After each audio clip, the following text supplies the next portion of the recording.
Hey, aloha, everyone, and thanks for taking the time to listen to another truly unique life story here on the Nobody Knows Your Story podcast. Now, I typically start the podcast with a bit of Hawaiian or Polynesian music, but not today. The story you will hear in this episode, I believe, will cause each listener to reflect on their own life, as my guest Sabrina Capper shares her brave, at times horrific, but ultimately uplifting story. Now, I need to issue a bit of a warning here because, well, if you're going to be triggered by accounts of child abuse, rape, torture, and murder, I suggest you might pass on this life story. I mentioned Sabrina's story is horrific, yet ultimately uplifting because I read her memoir, Licking the Knife. So, yeah, I do know a little bit about her story. Sabrina, welcome to Nobody Knows Your Story. Thank you so much for having me. I'm And excited to be and here. we sat here for the last 20, 30 minutes and just kind of talked and chatted and got to know each other even better. But I know that I know the subject matter is very personal to you, obviously, and at times, like I said in the introduction, horrific. And as someone who just read the book, it was hard to read at times because I had so many emotions. Like I told you, I mean, I had tears. I mean, I wanted to beat the shit out of these guys. I mean, it was a roller coaster. I was all over the place. But I'm so It happy you're is. here today to talk about it. Thank you. As you mentioned, there's a little note, right? When you open it up, one from me and one from my therapist. My note is the one that says, I'm okay. Like, this story is really hard, but I survived. I'm surviving every day. And so ultimately, I want you to think of it as a happy story because I persevere. And that is a big deal. Second thing is there's a note from my therapist who I have a wonderful relationship with, and she was very insistent on including those trigger warnings that you repeated at the beginning, and I appreciate that. And I do want your listeners to be gentle with themselves. This conversation may be a little difficult at times, but I really feel like it's important that we be uncomfortable for a few moments to have connection. Yeah, and I think the other thing that a lot of people don't realize is there's probably a lot more abuse out there of children than we really would have any idea. Because so often Yeah. it just doesn't get reported and the things are kept inside and for sometimes forever. Yes. Yes. And uh, even when it does get reported, uh, it is very difficult to listen to a child talk about their tummy hurting and understand what they're really saying. It is also very difficult to understand how to help a child when a parent is overbearing or controlling, as in my case. I I think it's not it's not necessarily the reporting issue. I think it's an issue of, do we believe our children when they talk to us and they tell us what's going on, especially their feedback about adults. I have a friend the other day who was talking about her kid fighting with their baseball coach. And I thought that's a very normal occurrence, especially in a competitive atmosphere. But yet, when your kid says, I don't enjoy being around this adult because they're hurting me, how do you know what the difference is? And if the author's note, the therapist's note, if my book can help give a little bit more understanding into how do children speak? What are they saying? How do you communicate with them? And how do we ultimately protect them in the future from scenarios like mine? Yeah, and as you're saying that, I want to read a little bit here what RC said about that. And RC is your therapist, and so Yes. this is the part that I wanted to read because I think it just talks about exactly what you're saying. It says, if Okay. you have a child in your life that tells you something strange about an adult, like this brave girl did, brave girl being you, Me. do not question their motives. Children are not in the business of ruining adults' lives to have fun making accusations like this. So I think that's important too, because yeah, you need to hear them. And maybe if somebody says, I don't like this adult because they hurt me, then maybe you need to ask some questions about what that Yes. means. Yes. And defining what hurt means is so critical, and it takes time. It takes time for a kid to understand the difference between a adult yelling because you're in danger or yelling because they're angry and frustrated, with something else. Like, that definition as adults is not necessarily one we have grown up fostering and nurturing language around the development of the range of emotions that go with some of the words that we've used. My story specifically, like, I was sexually abused by many men in the LDS church. My mother would hold me down and dress me up because she thought that was her role, was to prepare me for these purity rituals. And in order to control me, they would torture me and uh, eventually kill people to silence me. And what I found through that time, when I look back, I asked for help 3 very specific times. I asked my mother for help, and you know how that went. Hmm. I asked my bishop, my church leader, for help, and that did not go well. And finally, I asked my best friend's mom for help. And that is when they killed someone in front of me to silence me. And they continued doing so. Um, Sabrina, we need to tell people how old you were when these things were happening. I think that's oh, part of. sorry. I mean, it's never okay, but I Yeah. think I think it was, man, it just blew my mind that these Yeah. things started happening when they did. Yeah. I told my mom when I was 4.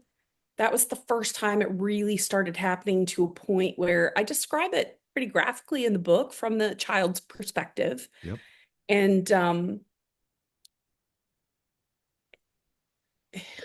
I'm trying to think how to articulate, like, for me, the experience was happening. I did not know as a 4-year-old child that seeing men's private parts and having them perform sexual acts on me was inappropriate.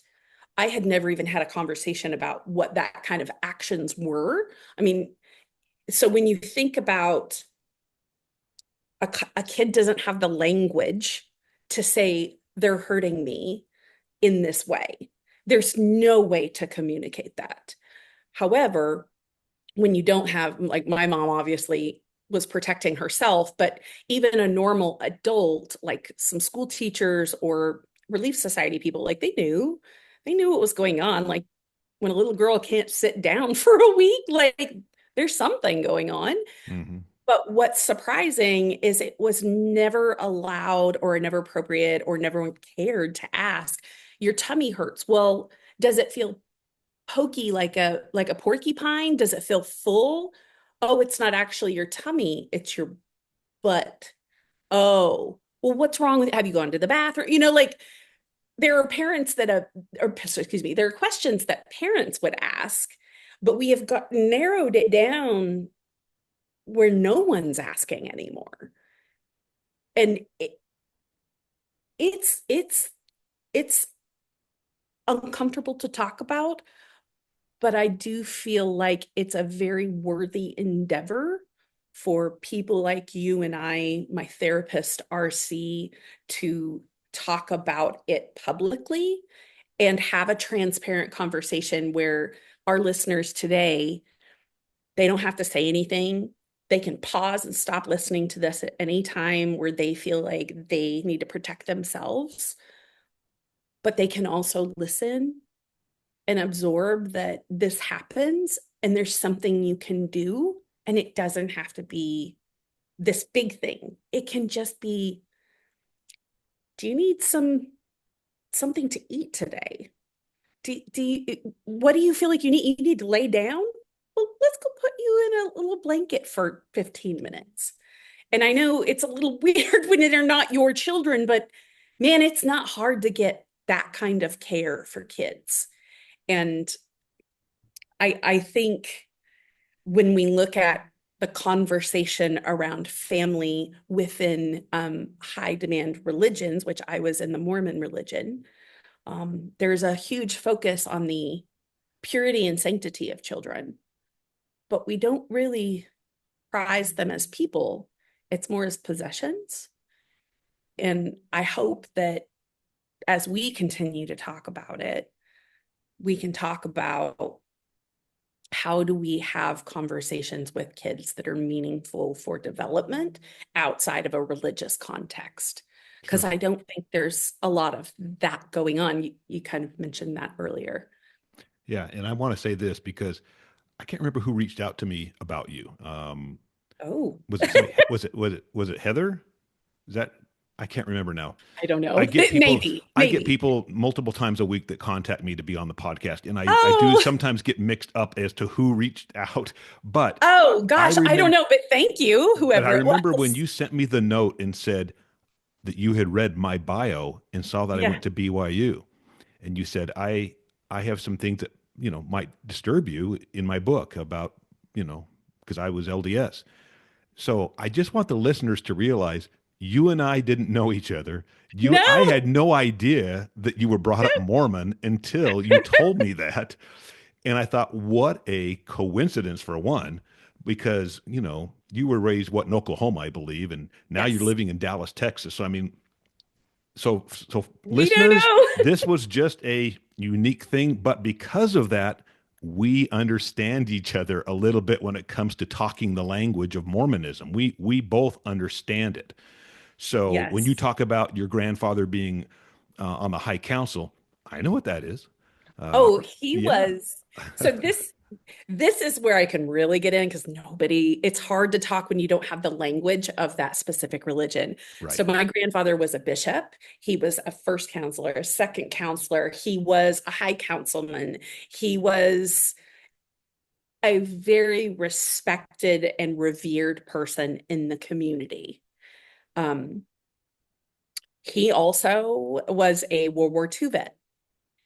And he grew up in rural Oklahoma. And I really, truly believe that background made him into the monster he was. And he actually found the Mormon religion when my mother was 15, I think.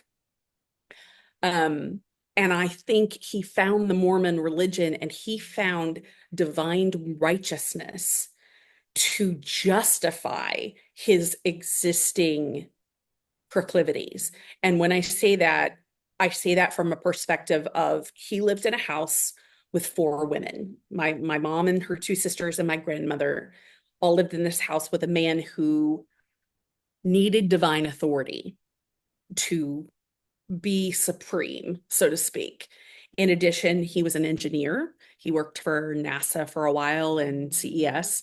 He was very thoughtful in planning how he was going to, I'm going to say, ramp his operation, and found a lot of resources in the Mormon church. And the things that I think, like the Mormon church didn't ever really get into my soul because it didn't make sense from the beginning for me. But for him, he found like-minded individuals that believe white men are the top and everything else is going to serve them for eternity. And I, I never developed a bond for that. But when I was young, the breaking point, which I know you've talked about before, where you hit that breaking point for me, it was four, which brings us all the way back because I was told not to show my privates to anybody, but yet the priesthood men were allowed to do that to me. Um, I was told as I grew older, so the next time I told someone my bishop was 8, I didn't want to get baptized because when you turn 8, you get baptized. And I did not have faith in this religion. I didn't like it, I didn't want to be in it. And I was punished pretty severely for not having strong faith. And the last time I told my best friend's mom, because my sister had been born and I couldn't, she was about to turn 4 and I couldn't protect her. I, I, I was 9 and I couldn't protect her. And I, I desperately reached out for someone to help me. And again, I was punished pretty severely. So as I grew in the church, I got to a point where in young women's, as we all know, you split. When you hit that 12-year-old mark, you split, and men and women get completely different teachings from then on out.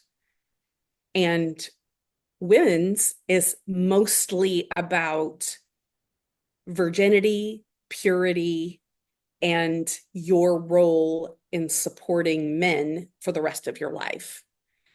And I was not going to support any man for the rest of my life. I had no interest in being a wife and a mother. Spoiler alert, I totally am, but on my own terms. Um, but I lost my virginity long before I knew what it even was. I had been raped so many times by the time I got to young women that listening to them talk about purity when I knew I was having these experiences to cement my purity. Like there was never a point when I looked at the church and said, yeah, this is going to help me. And it is shocking to me that people continue to believe in a religion that so blatantly does supply information. It's just people don't do their due diligence. Well, and we discussed this earlier. You are the religion of your parents. Most Yeah. people are born into this. Yeah. And unless there's something that prods you to question, because that's the Yeah. first thing, you've got to question. And then you have to look. And of course, the leaders say, doubt your doubts. Doubt your Don't doubts. look.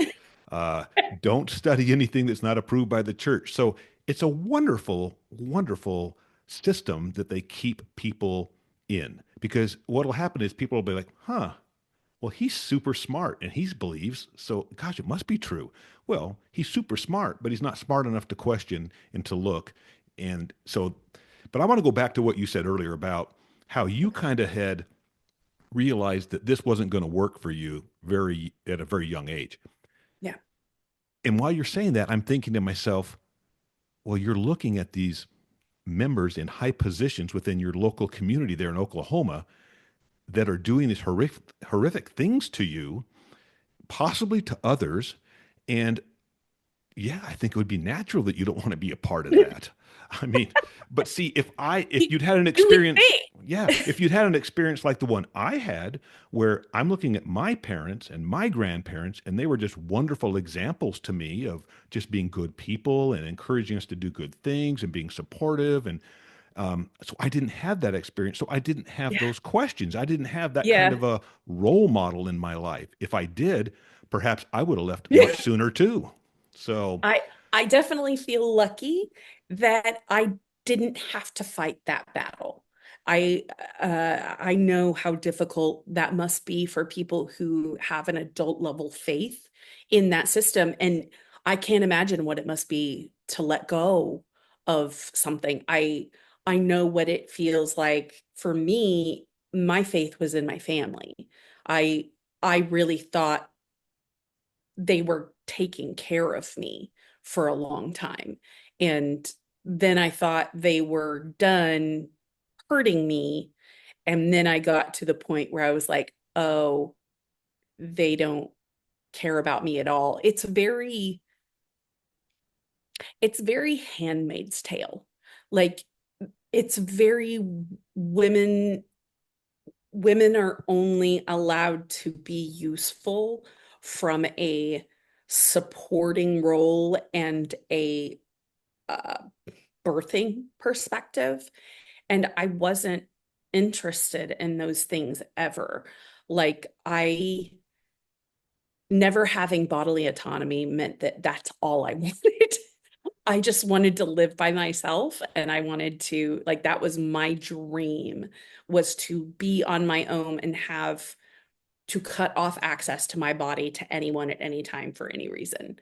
And it seemed like a wild dream. It seemed like a really wild dream because the Mormon church is so hands-on your body, especially as a female. You have to wear specific underwear.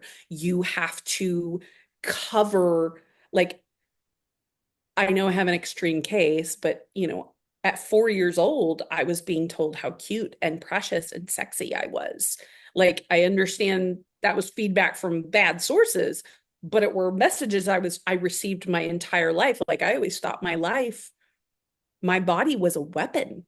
That if I exposed a piece of it, men just couldn't help themselves and they were just going to love me and come, do whatever the things they do. They just couldn't help it. Well, that's And the the underlying message that women are taught and girls are taught in the church is that Yeah, you need to be modest to protect these young men and the men in the church because they can't handle seeing some cleavage or seeing some bare shoulders or yeah. some legs or whatever, which I mean, I don't know, whatever. It's just, It's it's hard it's to so even discuss it wild. because when you're looking from the outside back in, I know. it's like, it's just crazy. It's just crazy. And I have so many friends and family who still believe and I love them but man, I would love for them to question and ask me something and just maybe point them in a direction because like I told you earlier, the information's out there, but you got to look. For me, I don't understand how anyone looks at a picture of the Quorum of the 12 and believes in the church. Like, you can't tell me that there aren't women and people of color who are smart enough and devout enough to serve in a leadership role in a spiritual place like that. It it continues to validate everything I believe about the Mormon church every time I watch a snippet of General Conference. Every time they make a big deal out of giving women, an inch of their shoulder to show. Like, it's it is wild that their concessions are seen as these innabulous gifts. I'm like, my body is mine. Like, my body is mine. I get to do what I want with it. You shouldn't be checking my underwear. You shouldn't be checking my purity levels. You shouldn't be tracking my menstrual cycles. And you definitely should not be controlling my connection with God. Like, it is so interesting to me that people put up with people like that, that they let me phrase that, it's not interesting, it's heartbreaking. It's heartbreaking that there are LGBTQIA plus people who sit in that congregation and are sad because they feel like they're not okay, that their body, the way it was made, or their mind wasn't okay. And that's They don't how necessarily I was. feel like it's not okay. They're being told from the pulpit that it's not Yeah, okay. And I from cannot someone even who begin to tell they you how many choose to give lives have been power to. lost. Yeah. Yeah, Yeah. it's it breaks my heart because you're right. It's hard to leave. It's hard to question everything you've gone through. What I see and what my unique perspective is, it is harder to know I'm going to live a life of another 40 years pretending so that everybody else feels comfortable. Like, I can't, my family was like, why now? Why are you doing this to us? Why can't you just let it go? And the church ladies, I can't believe you would say this about these people. They're dead. Let them die. And I'm like, so I have to hold it all inside. I have to carry it every day so that they can rest in peace. I have to carry it. I have to deal with it every night when I go to bed or every time I go to the grocery store and I'm afraid they're going to take me because you don't want to mess up with your church friends. Like it's a hard message to hear from the world. It's a hard message to hear from the pulpit. Like you have to leave everything you know if you're unpure. But if someone chooses to take that purity without your consent, you're still the damaged goods. Like, I, I can't believe in a world, there's no life for me if that's the case, because that's all I am. Yeah. And I guess we should probably maybe just give just a little snippets of some of the things that went on. Ooh, tell me. We've already touched on the fact that your grandfather was very revered in his community. Yes. And I think that in a way, he used that to his advantage because he knew he could probably get away with things and people weren't going to question him. They certainly weren't going to listen to a 4, 5, 6 year old granddaughter, which was the case. And, Yeah. uh, and man, I'm telling you, that's the part as I was reading the book. One part, I mean, there's so many parts, but that was one part that I found so frustrating is that you tried to tell, and we all revere our mothers. And when you go to your mother and she won't support you, as a matter of fact, if anything, she's enabling her father, your grandfather, to do these things. And I think almost every time she was there or close by witnessing what was going on. Maybe not One with of Uncle my, Brad the first time or maybe not with, some of these events, but she was there for a lot of them. So she yeah, wasn't supporting you. Your grandfather was behind most of this stuff. Your grandmother also was aware of what was going on. So it was like these are people that normally we would at the top of our list of people we can rely on and count on and that have our back. And it's like when they're not doing it, that's the part that I found like when you're laying down and you're putting your head on your pillow at night, those thoughts that are going through your head of like, this is my family, and they're yeah, I just struggled with that. So maybe touch I, on some of that. I was gonna say I definitely, yes, all the things you said, I don't think of family the way most people do because I've had to work so hard for the family I have. Um, I I do want to say like my dad is a great dad. He just wasn't home because he was a traveling salesman. Like he just wasn't home a lot. And when he was home, things were great. Most of the time when he was home, everything was okay. But holidays or when he's on a business trip, you know, it, it, it, moms are given pretty free reign to raise the children the way they see fit. And if no one questions that, which my dad would have been the only person to do, there was a whole community of people supporting her, not knowing the decision she was making.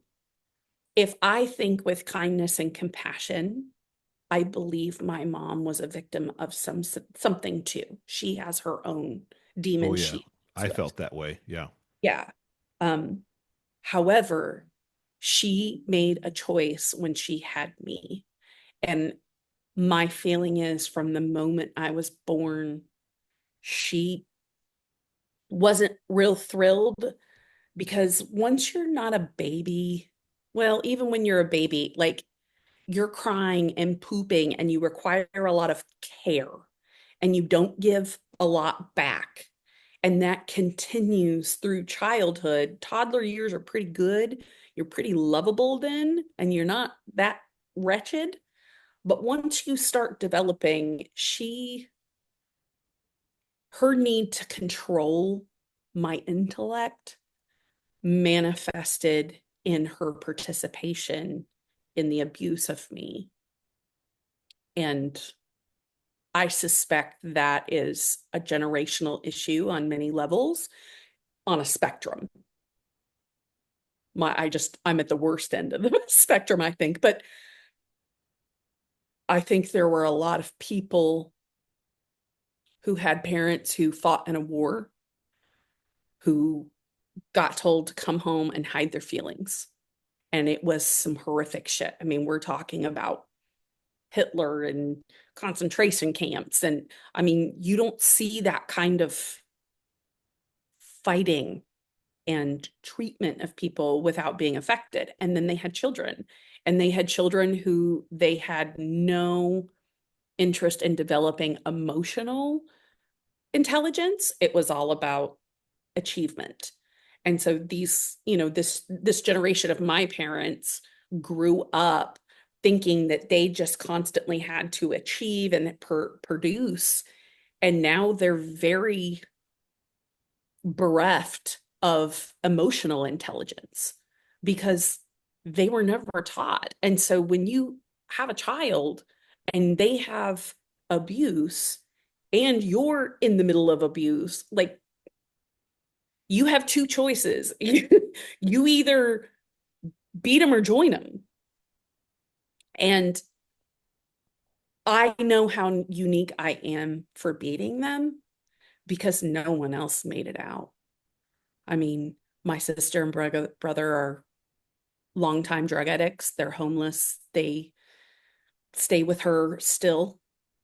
Um, my my niece Destiny, who's in the book, Hmm. I don't know where she is, but she left our house because she couldn't make safe choices. And my mom's a mess. My aunts are pretty vicious. I mean, like, I'm the only one who made it out. So it can't be easy to leave, even when it's horrible. And I suspect that a lot of the things that happen to you happen to some of them as well. I mean, it's Um, learned behavior. I wasn't the first. There's no way they were trying things out. I think right. the only thing maybe was the big awful. And I feel like he had killed before, but that one was the first like ritual because I know there were other people there. Yeah. And I think that's the thing that as I was explaining this to my wife, I was saying a lot of the times when these things happened, there were other people there, either A, participating or B, at least watching and observing. And that to me was just mind blowing. Um, Let me blow your mind a little more yeah. because those people I haven't named, I know them. I know their children. I know their grandchildren. The Mormon church is very interconnected. And I have stories about these people. And I've been sitting with them, hoping that their children and grandchildren would say something, that it wouldn't have to be me standing out there on my own. I'm not in a rush. It hadn't come up and I'm not worried about it. But what I will say is he was well supported. And there is a whole gaggle of priesthood men organizing and deciding what comes next. And every move I make, I know they're watching me because they've got legal troubles that are far beyond me. I'm just a gnat right now, but I'm going to be a problem at some point because all of those men had my grandfather over for their own rituals. Mhm. Like, that white room is a room in a building on a floor plan in multiple Mormon buildings. Like, you and I both know when you start looking, that room is the exact same as the one in Warren Jeffs. The document rooms that are hidden in behind every building has a document room, every building has a secret document room. I'm like, those are floor plans. Like, those are floor plans used in multiple places. This is doctrine. It might not be practiced by everyone, but it is absolutely, there are outlines, there are policies, there are structures in place to proliferate this behavior. And a huge piece came out just, I think it was last year or the year before. Um, there was a there's a lawsuit going on in Utah right now. It's fairly small, but it'll get bigger about uh, the hotline that the church had to report child abuse by clergy. in clergy, they'd call it priesthood, but there's a hotline that they could call to circumvent the process, very similar to what the Catholics had. There's paperwork, there's process, there's not reporting, and there is organizational structure and knowledge behind those processes. Yeah. And I'm like, to me, if you're not getting answer to those questions when you ask, you do not need to put your child at that risk. And that's what I am trying to do is of all of those men that I know that are out there, I am trying to save the kids. Moms, stop putting your kids in those men's hands. That's it. Yep. That's all I'm asking. Yep. And it is wild how many women fight me. They are vicious, and it is those men's wives, daughters, mothers, sisters. It's that's who it is. When you look on my social media, you'll see them, and they would rather put their own children at risk than admit that they believed a pedophile or a murderer Do you or know whatever. that that the changes? There's been a number of changes in the LDS Church for the last 5, 10 years. Many of the changes that have happened have come because of post Mormons bringing things Yeah, up like this. The stuff you're talking yeah, about right now, I guarantee you there are people from the church that are assigned to listen to these podcasts, to attend. We had a Thrive conference here 2 weeks ago in St. George, yeah, 420, 450 people there. We know that somebody from the church was there watching yeah, and reporting because that's what they do. yeah. But at the end of the day, I and had somebody just show up at my signing, and I had to convince my moderator. I was like, "Oh yeah, she was from the church. I know what she was doing there. yeah, Like, I know what they're doing. well, I'm you not full of mentioned the shit. I don't lawsuit have here in anything to hide." Utah. Yeah, there's lawsuits everywhere. There's a lawsuit in Oregon right now. There's lawsuits in California. And the Oh reason is, yeah, and what the thing you were talking about when they talk about reporting this hotline, yeah, if somebody comes in and there's some abuse, somebody, maybe a 14-year-old girl comes in and talks about her dad abusing her, the bishop then won't call the authorities. They'll call Curtin McConkie, which are the church's attorneys, and that's the hotline number. And then they get involved, and then they go, and sometimes they'll pay families off and have them sign an NDA that they won't bring it up again. I know personally of a few of these, but you tell people that are in the church and they just say, "You're just angry, you're just bitter, you just can't let it go." And it's like, you don't understand. It's not that. I'm kind of past the anger phase because there definitely yeah, was one. Remember that yeah. old expression, the truth will set you free? I always say Hmm. the truth will set you free, but first it will piss you off. Yeah, it'll So piss you off. I went through that phase. I'm now just to Yeah, the phase yeah. of just, trying to maybe be the conduit to provide factual information. And if people get it and don't want to act on it, that's on them. But I mean, the information, truth is always going to, I hope, always kind of be the thing that will win out. I'm such a believer in truth. So me too. And I think it's something you told me your story. You said you've told your audience before Hmm. um, about how you broke with the church. Hmm. And something that I want to comment on that I just gave me light, and it is what is really giving me energy right now is thank God for the internet. Like the free flow of unimpeded information. It is the only reason you and I are sitting here and talking today. Hmm. It is because I found a platform because it sure as hell ain't meta. Yeah, right. I found a platform where I could go and say what I wanted to say, and 2 million people saw it. Like that would not happen without somebody signing off any other way. And I'm like, that is what has all these religions upset because it does not matter if we're talking Catholic or Muslim or Mormon, they all depend on a certain amount of secrecy, whether that is ritual or it is sacred text or, objects, whatever it is, there is secrecy. And secrecy is all about limited information, controlling that flow of information. And we are living at a time where I published a book and not a single man told me how to do it. not one. And I just had a conversation with a woman in Scotland the other day who was like, I bought your book, I read it, I had the same problems, and let's compare notes. Like, holy crap.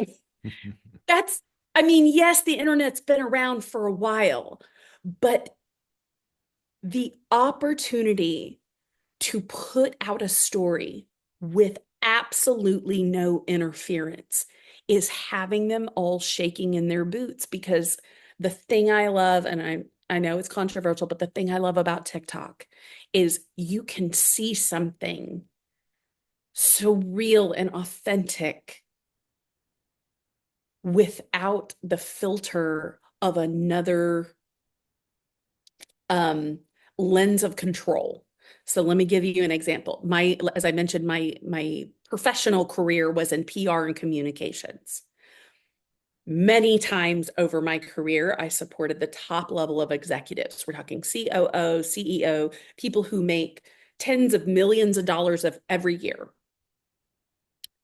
My whole job was to listen to them say the worst things and make it sound prettier. So when they sit down and say, we're going to fire 10,000 people to save a few $1 million on our executive bonuses, I have to go, we are doing so well. We're looking at making new opportunities and growing in new ways. Like that was my job. And there are a lot of us paid to sculpt the conversation and the flow of information online. And when you find something as wild as TikTok or as honest and truthful as Blue Sky, like it is a flow of information that cannot be harnessed, at least not yet. It was for a few days last month, I admit, but now we know what we're capable of. And that flow of information, you can avoid it as long as you want to, but there is absolutely going to be consequences for that. And I think those of us who have seen or gone through this process can see the world of hurt and anger that people are going to go through as that information starts to parse itself out. Because it will. I mean, it'll even out at some point.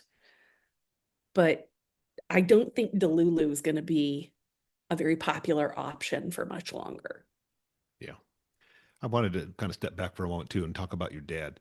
Sure. Um, your grandfather told you that if you ever told, and this is another part of keeping secrets, especially with a little child, he told you, if you say anything, I will kill your father. And not only that, I will cut him up in little pieces. And for a 4 or 5 or 6 year old girl to hear this, and you had that special relationship with your dad, you loved your dad. And I should point out, your dad was not a member of the church. Right. And so he wasn't part of the group. He wasn't part, and your grandfather, that was a Hated real him. distinction because of that. Yes. Yes. It was a real, obviously they weren't close and didn't bond. I mean, over possibly other things, but certainly because he wasn't part of that religion. So Yep. you didn't want to tell a lot or say a lot out of fear for your father. So Yeah. I think that's important because you always had a good relationship with your dad. And I think sometimes, especially people who haven't read the book yet, they might be questioning that, like, why didn't you talk to your dad or whatever? Yeah. So just wanted to point Yeah. that out. They I outline in the book twice I can think of the Oxley Nature Center story and the Big Awful. Those were well, and um, I guess the blue dress too. But uh, there were several times that my grandfather was very specific that if I said anything to my dad, he would kill my dad. I had seen him kill men in front of me, so I knew he was capable of terminating him. And then it became when I got older, and I say older between 12 and 16, it became a point of, I don't know, pressure. Like he would molest me in the bathroom at Christmas, and he'd be like, you can just scream. Because my dad, like I could hear him laughing in the next room. But I I had one thing in my life and it was my dad. Like I would have I would have laid down in traffic for him. I laid down for a lot. I learned to be compliant for him. And I don't regret that. And I truly do feel like he was the best dad he could be in that situation. Like my grandfather, in my mind, had enough power and enough influence to kill people and not get caught. And no one was research. I mean, he was never arrested. He was never he was never publicly embarrassed for his behavior. Now, behind closed doors, I know one of his companies, he was forced into early retirement and he was pretty pissed about that. I was too young to understand what happened, but there are definitely breadcrumbs along the way that show that he had some issues, but he is a upstanding white man in an Oklahoma community in a place where he grew up, his family was around there when the Black Wall Street massacre occurred. Like, we're not talking about people who have a really good grip on kindness and inclusion. And so that that dominating factor was always a pressure point with my dad, and my dad was kind enough to care about the welfare of his children enough to stay in that horrible environment. I mean, my mom's wretched. My grandparents hated him because he wasn't in the church. He wasn't in the church. He wasn't in the group, but he stuck it out for us kids. And to be honest, like it wasn't perfect, but geez, at least I know he loved me enough to care for me enough to get me out. And we talk all the time and I still go see him and we're very close. And he is not a emotional man. He is not handling this well, but by God, he's trying. Yeah. And can we really ask anything else? I mean, like, that's all I ask from him. I'm like, he has held my hand and gone, this is crazy and I hate it, but I'm here and I will do whatever you need me to do. And he has. Him and my nanny both have just been, they have been the parents that I always wanted. And I would rather have that than never have it at all. Yeah, it is pretty amazing that you were able to survive and Yeah. get out like you did, because I don't know of the abuse that might have happened to your younger brother because he was a boy, and Right. they clearly had different things in mind for boys than girls. Um, of course, I wondered about your sister. I wondered how she ended up, because I figured the same things were happening to her, and so She's online. She's made some videos that weren't very nice. She's like I said, she has long-term, very deep drug use, but she has also had two children taken away from her by the church. And I think if she ever really explores that, she will have access to information and find out. I don't know all the things that happened during those times. I know she never stood a chance of keeping either one of those child. And the church has a lot of back alleys, as a lot of churches do, to deal in unfit mothers hmm with babies. hmm I mean, that's not a secret. And, I know she made choices about how to use her body that I don't agree with, but she also was being sabotaged. And I suspect it was to control her and keep her quiet, because to give a drug addict drugs and keep them sedated is much easier than what they were trying to do for me. Do you think that she has? Let me just ask. It's not a think. Do you know if she has um, been able to come clean about what happened to her, or is she in denial?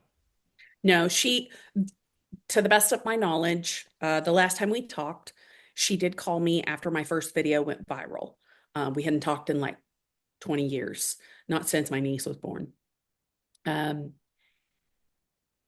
it wasn't comfortable. It wasn't nice. However, it wasn't unkind. She said, this didn't happen to me. You're a liar. Like, why are you saying this? And I go, look, I don't know what your experience was, because after the big awful, I realized I couldn't save her. I was 9 years old.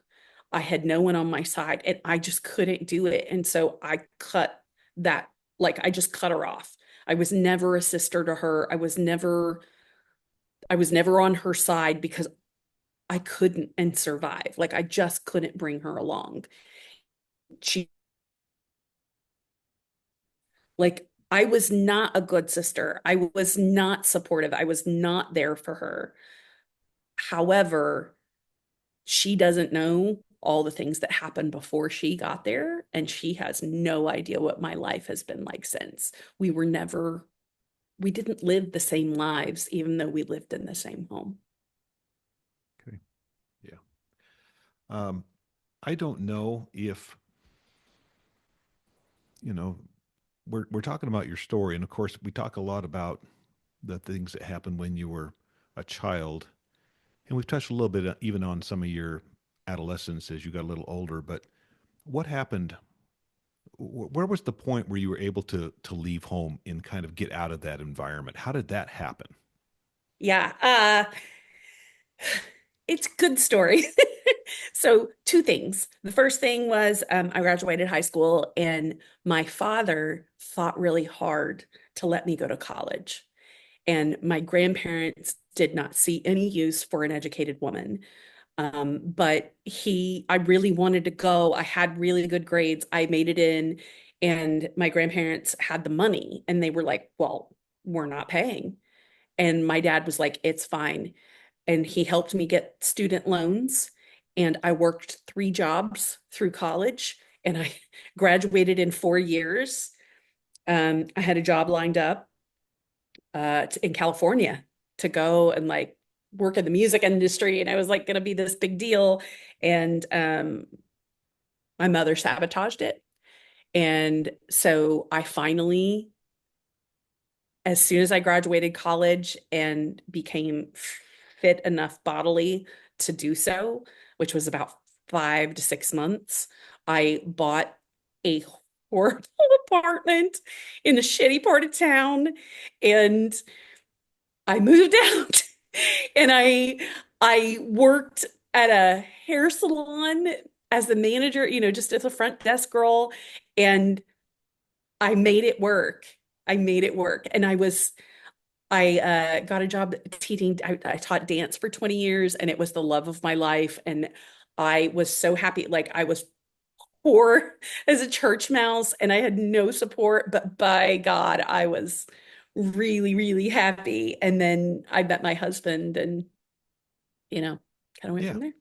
Yeah, well, and we should point out that you, even though you had all this abuse going on in your life, you still had some parts of your life that were fun. And I know that you danced in high school, right? And Yeah, that was kind of yeah, a fun thing for you. And not only through high school, because you just said you did it for 20 years, you taught it. So I mean, that's been yeah, something you've been able to continue on with. So that's good. I'm yeah. just glad that you still had some positives in your life Oh without this, man, gray cloud so and many. shadow always hanging over you.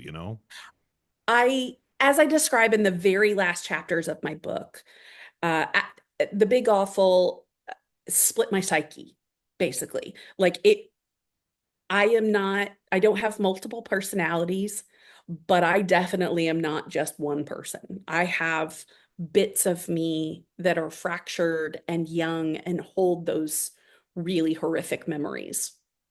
Um, because of that, I also created a version of myself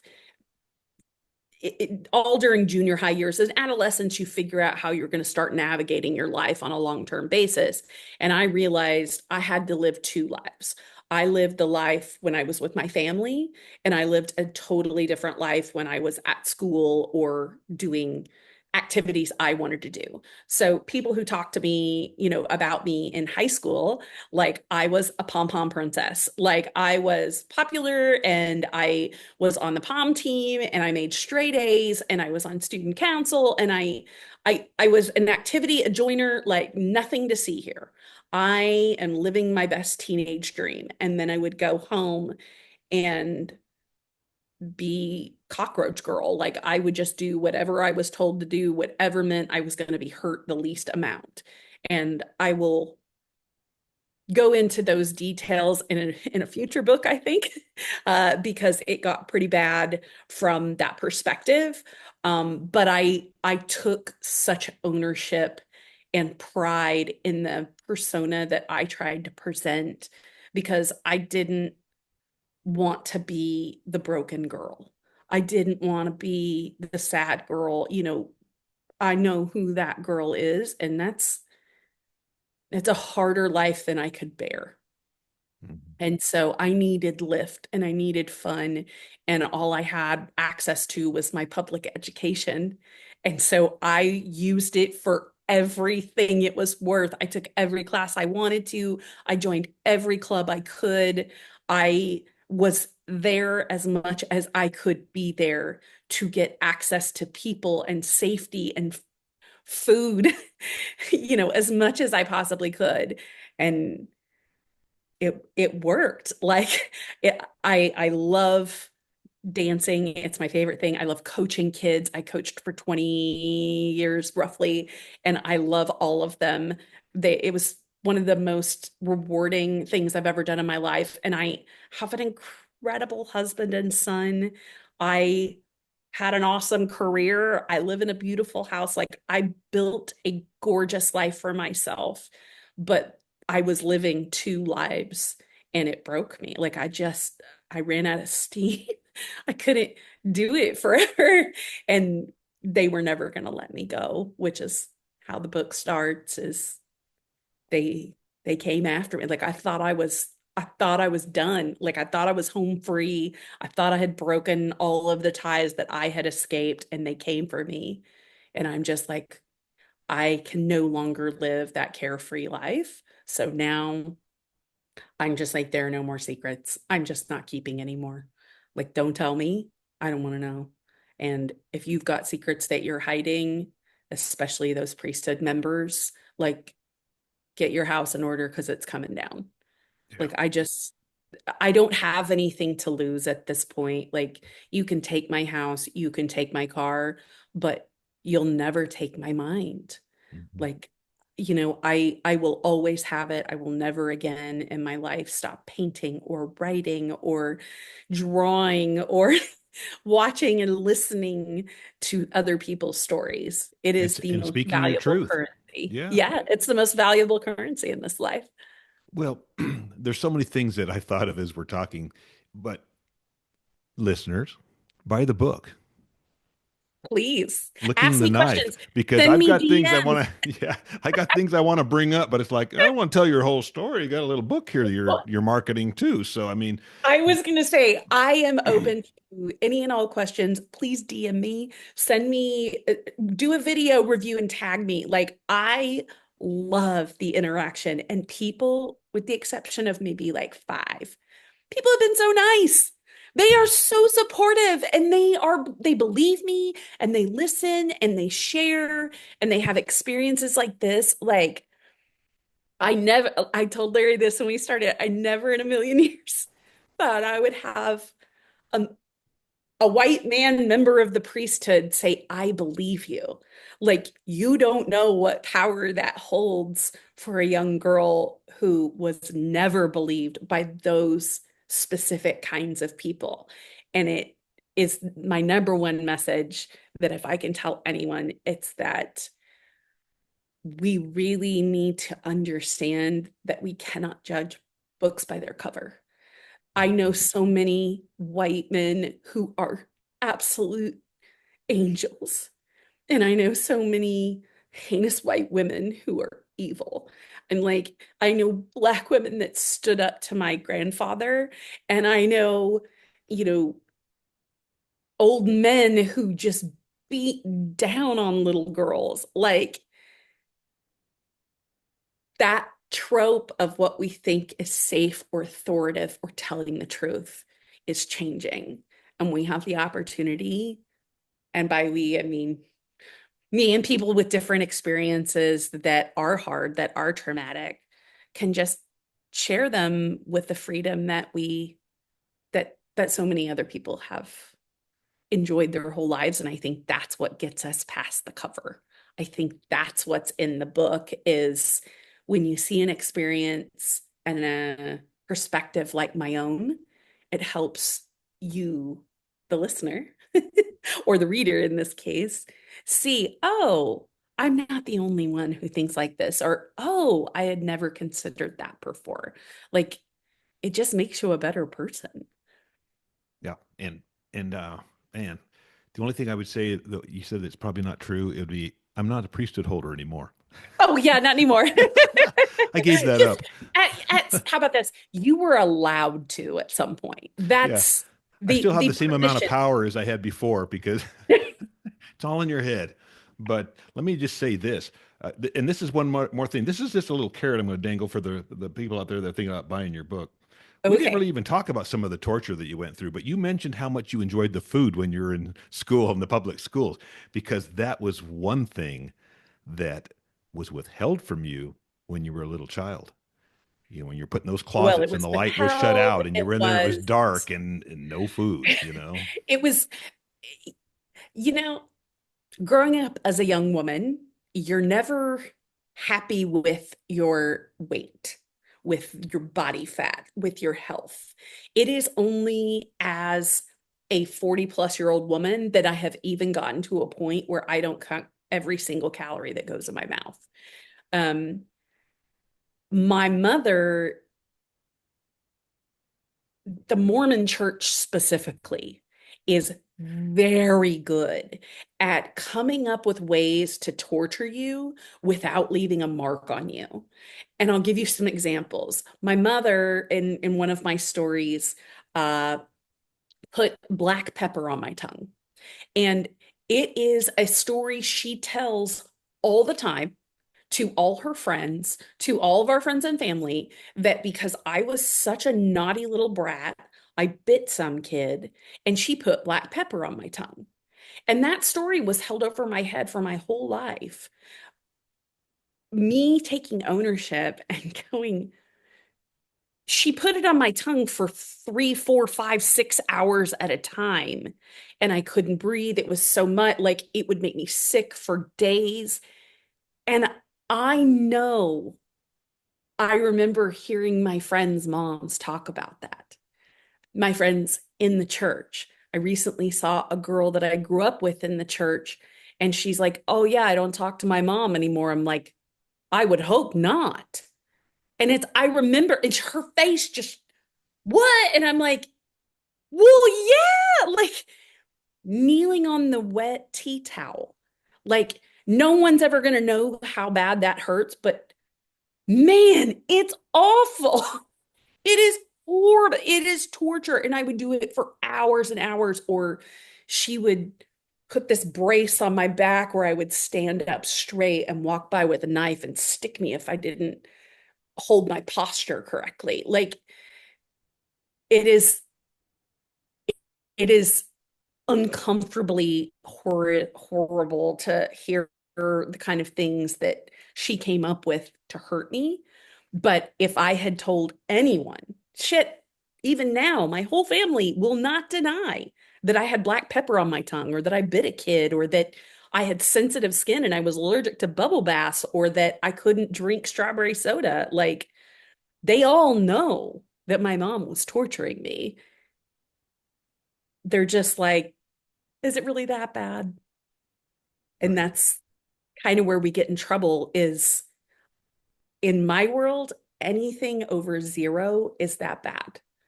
Like you don't need to physically hurt someone to make them understand a basic concept. You Yeah. just don't. Um, when your grandfather and your mother were banging on the door of your house in your windows, and it seems like, and I could be wrong here, and correct me if I'm wrong, but it seems like that was kind of instrumental in you finally in your in because you've been meeting with RC already, right? Yeah. Oh yeah. But We wasn't had this a relationship for years. yeah, Yeah. wasn't this a kind of an instrumental part in you beginning to recall a Yeah. lot of what It's went the on? inciting incident. So Destiny leaving, she left on how the day after Halloween. So it's 3 months, 4 months. We went through the holidays. We didn't have any contact with the family or her. And when the family found out that she had left the home, they were furious because I was supposed to be controlling her. I was supposed to be watching her and helping her.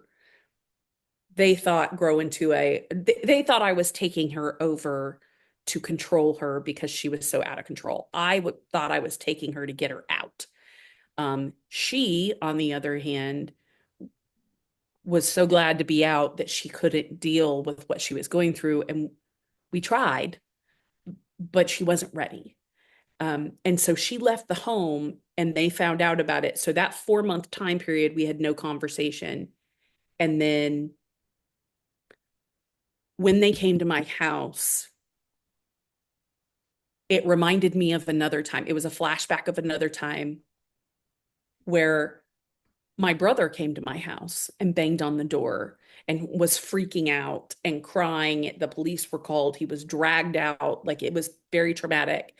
And I looked at my mother as she's banging on my door and we're yelling. And I said, I remember the last time this happened and you were inside and afraid with me. And this time you're on the outside banging the door. Why? And she smiled at me and she said, because she just smiled at me and she just laughed like, you idiot. What do you think we're here for? And my grandpa just looked at me like, we need to make sure that you don't ever say anything. Like, it was just this moment of where they were like, I am never going to let you go. You will never escape us.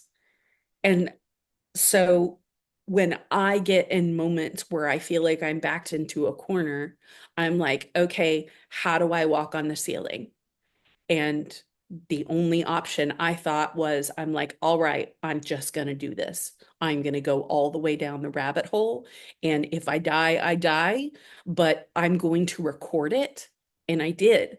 I recorded every moment of it. I recorded whether it's written or it's on voice or video or whatever, I have it recorded. So if something happens to me, that information is out there forever. Yeah. And I might want to point out that Dave didn't know anything about this stuff either No. and was pretty surprised when you told him. Everybody, everybody's been pretty surprised. The people who love me the most are the most upset by it because they know these people and they watched these people treat me shitty for years. And I covered, I demurred, I abdicated, I gave away, I made it okay. I made it comfortable for everyone to treat me that way. And so those people thought that was okay if it was okay by me. And now they're struggling because they're like, well, these people are that bad. How did I not know? Or how did how did you not trust me enough to say something? And I'm like, I would prefer if you look at it like, oh my God, m my cousin lived in my house with my husband and I for a while, and he's Uncle Brad's son. He's rotten to the core, and no one got hurt but me. I thought that was a success. I thought I was protecting him. I thought I was protecting my son. If I can take all of the abuse, if I can do everything they tell me to do, they will be safe. I can handle it. I am strong. And my husband and I have a really close relationship, and this has brought us so much closer. And for him to recognize and accept that that's what it was protection and not lying or manipulation. It shows a lot of maturity and kindness on his end, which is part of the reason I love him so much, because we do hide things from each other and we're embarrassed of things we've done or places we've been or things we've endured. And I don't think we necessarily have the right time to sit down and go, hey, I need to take a year off of work because I need to tell you about my family abuse. Let me go down this shithole where I'm just not going to be productive or basically any good to you in the next year. Like, as a woman, as a wife, as a mother, and as a post young woman who grew up in the Mormon church, like, your whole purpose is to serve. And if you have to stop to take care of yourself, like, who are you? What are you doing?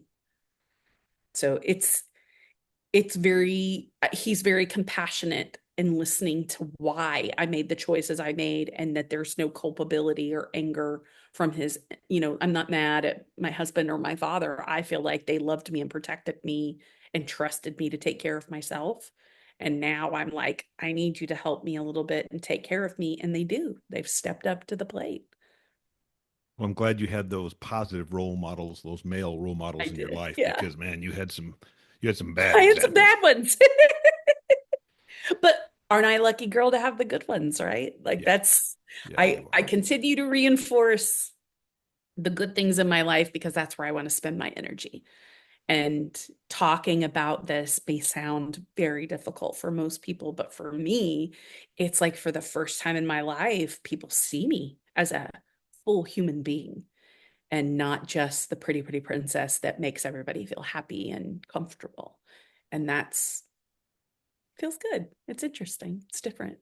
Yeah, well, but to be able to vocalize these secrets that you've held for all these years, I mean, that's got to be healthy, but also, you know, fuck you to all those guys that fucked you over, and It's I'm it's glad so that you called hard them to out. do.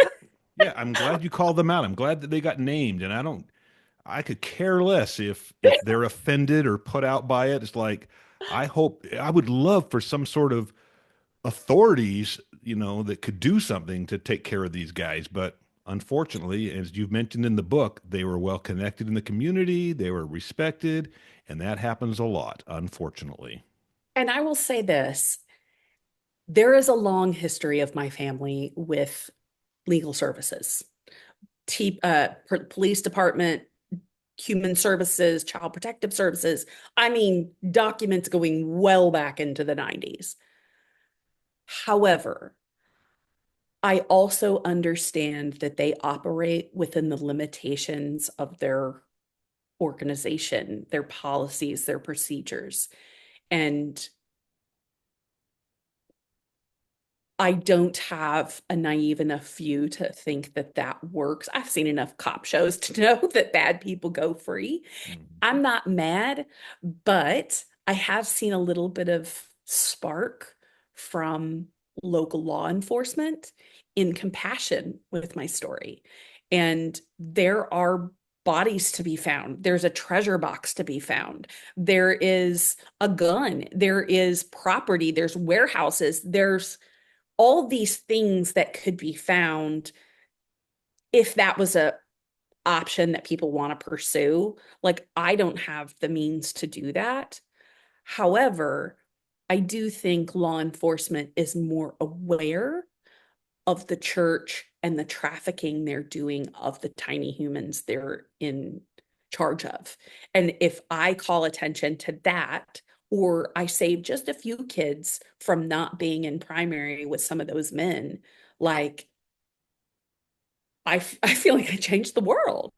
Like, that is some kid that is not being forced to go in and be hurt by their parents just because somebody has a position of authority or um, has a long-standing history in the community.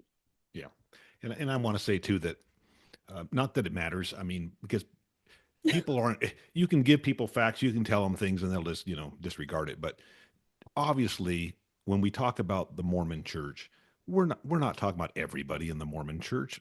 It's Yeah. a few. It's not the majority. It's a very small minority. But the problem is that there's cover up, and that's the problem. Yes. Yes. And it's not just the Mormon church No, either. Like, no. we look at what happened, publicly and with the Catholic Church and what Yep. has gone on in Hillsong and IABC. Like, it, any religion where male patriarchy is seen as the only divine path, like it's just not going to work because you're missing, you know, whole areas of experience and perspective.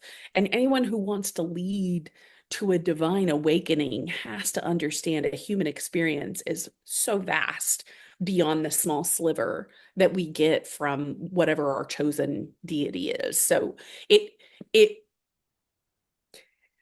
I know it's not a solvable problem on a large scale, but I absolutely know for a fact that one mom who is knows these people sent me a note and said, "Hey, thanks for telling me I'm not letting my granddaughter go around these people."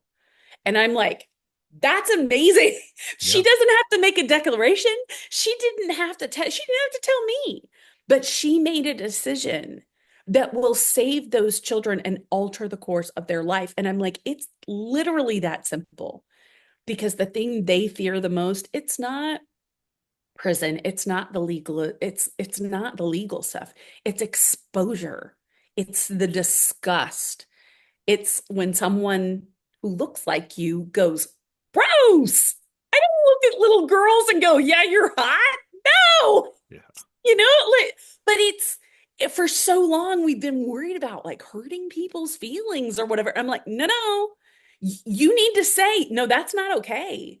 I don't have that problem. I don't ogle girls at the pool. Like that's not a thing. Like my dad doesn't ever ogle young women at the beach.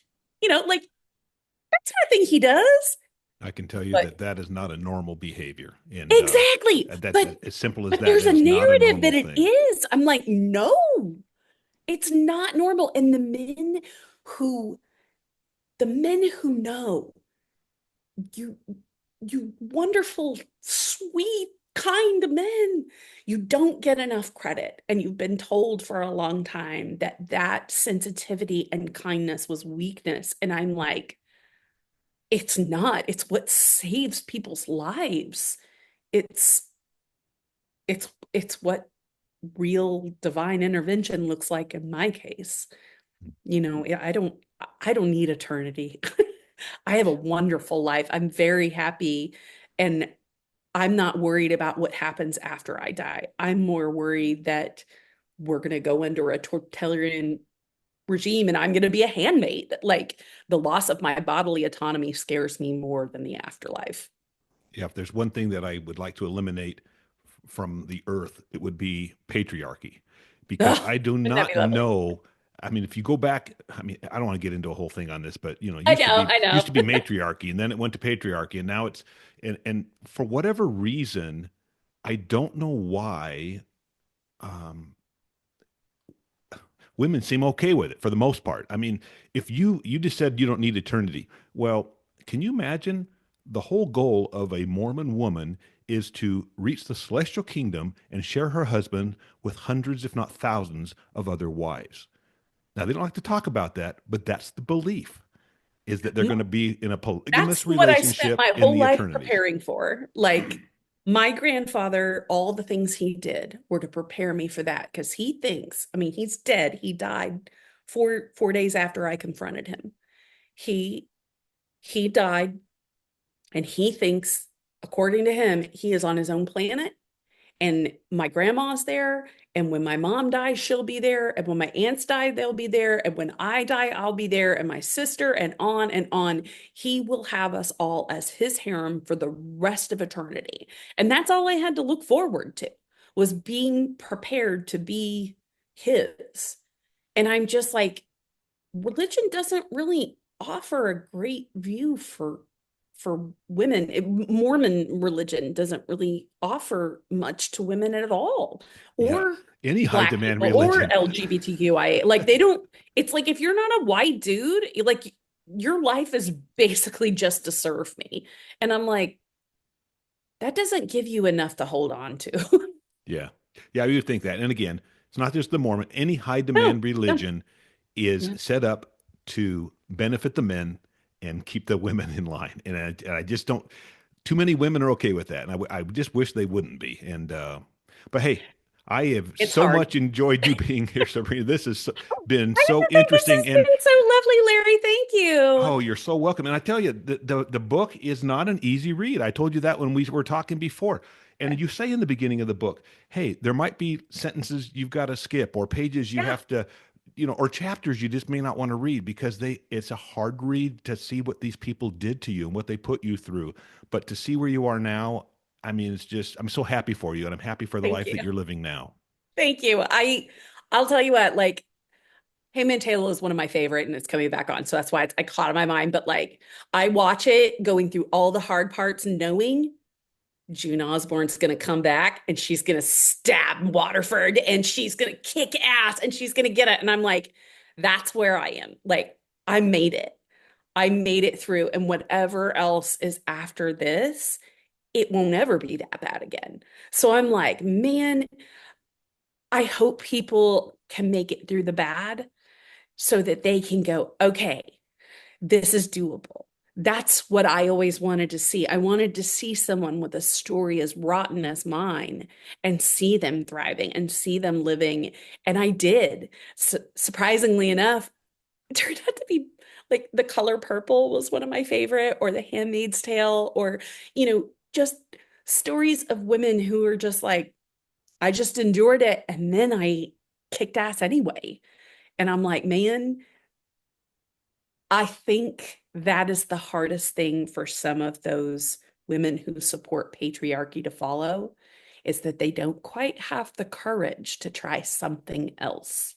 It's like I just do what my mom did and my grandma did because tradition or that's expectations. Hmm. And I'm like, man, life is so much more full when you can live for yourself 100%. Yep, totally agree. and your own story, right? That's right. That's exactly right. Well, Sabrina, once again, thanks so much for sharing your story today. And You bet. I know I've made another friend here, and that's what I feel like every Yes. time I finish one of these is I've created a new friendship. So, Always. yeah, And please, any listeners, send me notes, send me DMs. You can find me on all platforms, and it's just my name, Sabrina Capper. yeah, is it sabrinacapper.com? SabrinaCapper.com works. Yep. I actually have that. I have Sabrina Capper on Facebook, Instagram, TikTok, YouTube, all the things. TikTok is my community. That's my home. Everything gets reposted across platforms. So if you really want to talk to me on TikTok. But SabrinaCapper.com works just fine. You can see my artwork there in collection as I continue to post that. Yeah, we didn't even talk about that, but you're I doing a know we lot didn't of talk about it, but artwork we'll now. get But to it. yeah, yeah. I'm writing a children's book. Sorry, I should say a pictured book about emotions right now, kind of expanding on that language that we talked about at the very, very beginning, which is how do you talk to kids about what they're feeling? Um, Maybe they feel like a porcupine. Maybe their tummy feels like a rhinoceros and it's just big and lumpy. So that'll come out later and then we can talk about that. Yeah, we'll do it again. We'll revisit. So the other thing I guess I would say is that right now it's pretty clear to anybody who's listening to this, especially even if they haven't read your book, that they can see that you have, you've been able to survive that, and you're living your best life, and that's all that we are hopeful we can all be doing, right? 100%. This is my dream. Writing my books, painting my paintings, getting to have interesting conversations with new people. This is my life. I'm very proud. Well, and I just wish you the best going forward. And I Thank just you. want to tell the listeners, 2 weeks from now, we're going to have another interesting guest here on Nobody Knows Your Story. So check back in. Thanks, Sabrina. Thank you. Bye, everyone.